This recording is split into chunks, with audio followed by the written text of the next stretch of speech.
Hey guys, it's Josh here from Porter Valley Ranch for Hobby Farms, and today we're going to talk about sheep breeding.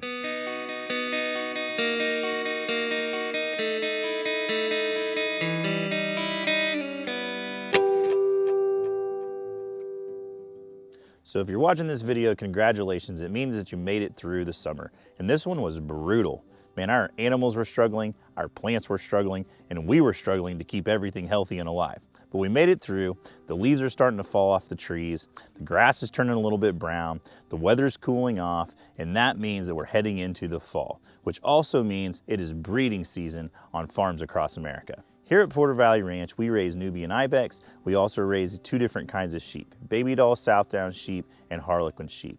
So most of our animals all breed going into the fall season. So today I'm going to give you some advice and some pointers about breeding sheep here on the farm.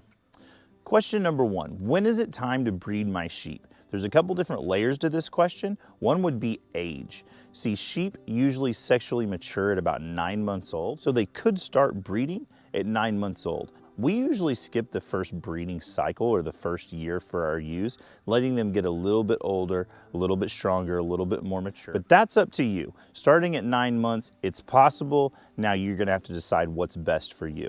The other question though is when are they able to breed, and that usually means time of year. It's pretty natural between August and December for most ruminant animals, sheep and goats. That's when the bucks start coming into a natural rut. That's when the sheep start sensing the climate change. They start sensing the temperatures coming down, and they settle down a little bit and become ready to breed. The second question is, how do I know if my ewes have been bred? This is a really hard question to answer for small operations and large operations alike.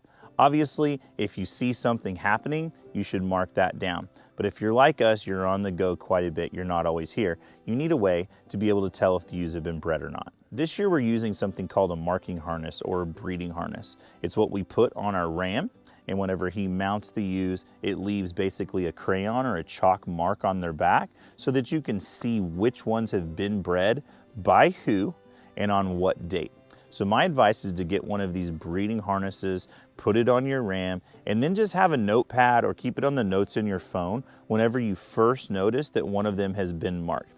A sheep has an estrus cycle about every 15 days. So if you notice that one of your ewes got marked by the ram and some of the other ones didn't, don't worry about it. Just kind of mark that down on your calendar of the ones that were bred, and then make sure you check it out the next 15 days up to about 19 days, and that's when you're going to be watching for some more action to start happening. Now, if you go a couple cycles and you haven't had anything get marked, I would go ahead and start checking stuff out. There might be a nutrition problem, there might be a problem with your marker, there might be a problem with your ram. So make sure that you understand that every 15 days you should start seeing ewes get marked because they are now being bred by that ram. The third question is going to be, when will my lambs arrive? So mark down those dates that you think your ewes were first exposed to the ram or marked by the ram, and then you're going to count out about 150 days or 5 months from that date, and that's about when you're going to start having your lambs. It could happen on a week either side of that date, but for the most part, sheep are basically clockwork. 152 days, ours almost drop every single time. Those dates are important to have because you want to make sure that you're home, you want to make sure that you're prepared, and you want to make sure that you have all of the supplies on hand to receive that lamb.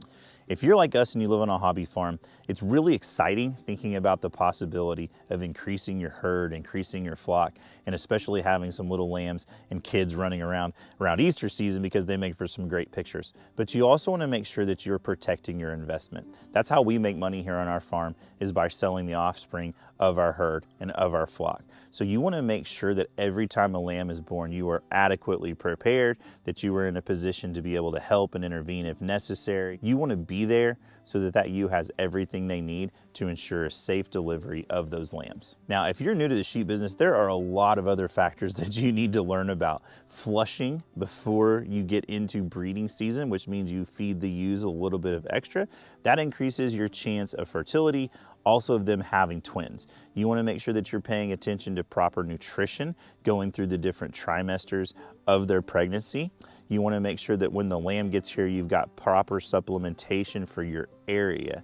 So all of those things are available on the internet, on hobby farms. Look around, lean into people who have done this before and glean from their experiences so you don't have to make the same mistakes that we have. Thanks for watching here from Porter Valley Ranch and Hobby Farms. We hope that you have a successful breeding season on your farm, and we look forward to seeing you during lambing season.